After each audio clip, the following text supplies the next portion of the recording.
Hi friends, நான் Jaya Sriram. Welcome to Sujay world. நம்ம இந்த வீக்கெண்ட் ரெசிப்பியில் இப்போ உருண்டை குழம்பு எப்படி செய்யலாங்க தான் பார்க்க போகிறோம். வாங்க பார்க்கலாம் எப்படி செய்யலான்னு. அதுக்கு நான் ஒரு கடலைப்பருப்பை 3 ஹவர்ஸ் முன்னாடியே ஊற வச்சு வச்சுருக்கேன். கடலைப்பருப்பில் ஒரு 3-4 மிளகாய் வத்தலையும் சேர்த்து ஊற வச்சு வச்சுருக்கேன். அது கூட கொஞ்சம் ஜீரகம், சோம்பு எல்லாம் போட்டு ஊற வச்சு வச்சுருக்கேன். அது 3 ஹவர் ஊறினதுக்கப்புறம் அதை நல்லா வாஷ் பண்ணி மிக்சியில் போட்டு நைஸாக அரைச்சி வச்சுக்கோங்க. அரைச்சதுக்கப்புறம் அதில் கொஞ்சம் உப்பு, கொஞ்சம் ஒரு மீடியம் சைஸு பெல்லாரி எடுத்து குறுகலாக வெட்டி அதையும் அந்த அரைச்சி வச்ச பேஸ்ட்டோடு சேர்த்துருக்கேன். ஒரு பச்சை மிளகா, கொஞ்சம் உப்பு, மஞ்சள் பொடிலாம் சேர்த்து நல்லா உருட்டி வச்சுக்கணும். எனக்கு ஒரு 13 உருண்டை வந்தது. அதை இட்லி தட்டில் இப்படி எண்ணெய் தடவி வேக வச்சுக்கலாம். உருண்டையை முதல்ல நம்ம ரெடி பண்ணிட்டோன்னா குழம்பு ஈஸியாக செஞ்சிடலாம். இந்த மாதிரி இட்லி தட்டில் வேக வச்சுக்கோங்க. எனக்கு ஒரு 13 உருண்டை வந்தது. கொஞ்சம் மாவு வடைக்கு நான் எடுத்து வச்சுக்கிட்டேன். இப்போ வேக வச்சு இப்போ குழம்புக்கு தேவையான மசாலா பார்க்கலாம். ஒரு அரை மூடி தேங்காவை துருவி வச்சுருக்கேன். அதில் ஜீரகமும், கொஞ்சம் ஜீரகம், கொஞ்சம் சோம்பு போட்டு இப்படி தேங்காய் சட்னி பதத்துக்கு அரைச்சி வச்சுக்கோங்க. கொஞ்சம் புளி தண்ணியை கரைச்சி வச்சுருக்கேன். மசாலா பொடி எடுத்து வச்சுருக்கேன். பெல்லாரியில் 2 மீடியம் சைஸ் பெல்லாரி எடுத்து வெட்டி வச்சுருக்கேன். தக்காளி கொஞ்சம் பெரிய சைஸ் தக்காளியே எடுத்து வெட்டி வச்சுருக்கேன். ஒரு 10 பூண்டு நசுக்கி வச்சுருக்கேன். இப்போ நம்ம சட்டியில் கடாயில் எண்ணெய் ஊற்றி அதை காஞ்சதுக்கப்புறம் தாளிப்புக்கு தேவையான கடுகு, அதுக்கப்புறம் வெந்தயம் போட்டு தாளிச்சிக்கணும். கடுகும் வெந்தயம் பொரிஞ்சதுக்கப்புறமா நம்ம கருவேப்பிலையும் போட்டு நல்லா பொரிஞ்சு எடுத்துக்கணும்.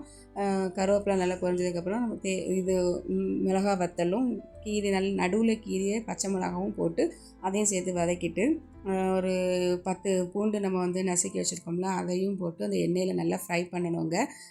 அந்த வெள்ளை பூண்டு நல்லா முருகி வரணும்.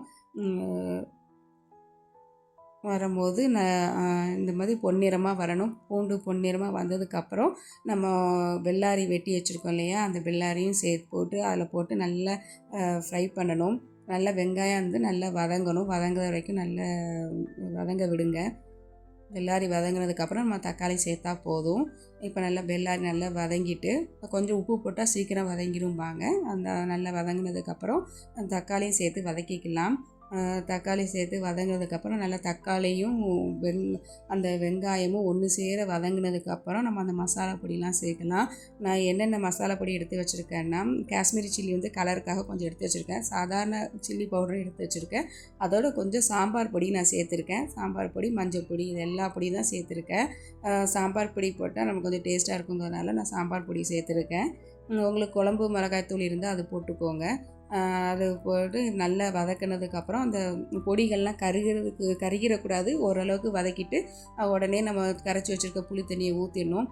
அந்த பொடி போட்டு வதக்கும்போது நம்ம ரொம்ப நேரம் வதக்கிட்டோன்னா அந்த பொடியெலாம் கருத்து போயிடும். அதனால் அதை கொஞ்சம் லைட்டாக வதங்க வரைக்கும் விட்டுட்டு புளி தண்ணியை கரைச்சி விட்டு அந்த புளியோட காரத்தன்மை போகிற வரைக்கும் கொதிக்கணும். அந்த புளி, அந்த மசாலா எல்லாம் சேர்ந்து கொதிக்க வரைக்கும் கொஞ்சம் விடுங்க. இப்போ அந்த நம்ம உருண்டை பண்ணி வச்சுருக்கோம் இல்லையா, நல்லா வெந்துருச்சு. ஆவியில் வெந்ததை கொஞ்சம் ஆற விடணும். உருண்டை குழம்புக்கு எப்போவுமே உருண்டை ஆறி இருந்தால் தான் இது போட்டோன்னே கரையாது. இப்போ நல்லா அந்த புளி காரத்தன்மை போகுது வரைக்கும் நல்லா கொதிச்சதுக்கப்புறம் நம்ம அரைச்சி வச்சுருக்க மசாலாவையும் சேர்த்து நல்லா கலக்கி விடுங்க. தேவையான அளவு உப்பும் போட்டுக்கோங்க. உங்களுக்கு எவ்வளோ தேவையோ அந்த அளவு உப்பு போட்டு நல்லா கொதிக்க விடுங்க. கொதிக்க வச்சதுக்கப்புறம் நம்ம அந்த ஆறுன உருண்டை எடுத்து அதில் போடணும். குழம்பும் சூடாக இருந்து உருண்டையும் சூடாக இருந்தால் நம்ம உருண்டை போட்டோடனேயே கரைஞ்சிரும். இதுதான் ஒரு ட்ரிக்ஸு. அதை நம்ம பார்த்து பண்ணால் உருண்டை குழம்பு சூப்பராக வருங்க. உருண்டையை முதலே செஞ்சு ஆற வச்சுருங்க. இப்போ நல்லா குழம்பு கொதிச்சிடுச்சு. மசாலாலாம் கொதிச்சதுக்கப்புறம் நம்ம ஆறின உருண்டையை எடுத்து நம்ம குழம்புல போட்டு கொஞ்சம் நேரம் விட்டோம்னா அந்த குழம்புல உள்ள மசாலாலாம் அந்த உருண்டைக்குள்ளே இறங்கி ரொம்ப சூப்பராக டேஸ்ட்டாக இருக்கும். சாப்பிட்றதுக்கு அவ்வளோ அருமையாக இருக்கும். எனக்கு நல்லா வந்திருந்தது. கொஞ்சம் ஆறுனதுக்கப்புறம் பார்த்தா கட்டியாயிரும். நல்லா இருக்கும். சூப்பராக இருந்தது. என் பசங்கள்லாம் வெறும் உருண்டையை எடுத்து சாப்பிட்டுட்டு வெறும் குழம்பு தான் விட்டாங்க. ரொம்ப அருமையாக இருந்ததுங்க. இந்த பதிவு பிடிச்சிருந்தால் லைக் பண்ணுங்கள், ஷேர் பண்ணுங்கள், சப்ஸ்கிரைப் பண்ணுங்கள்.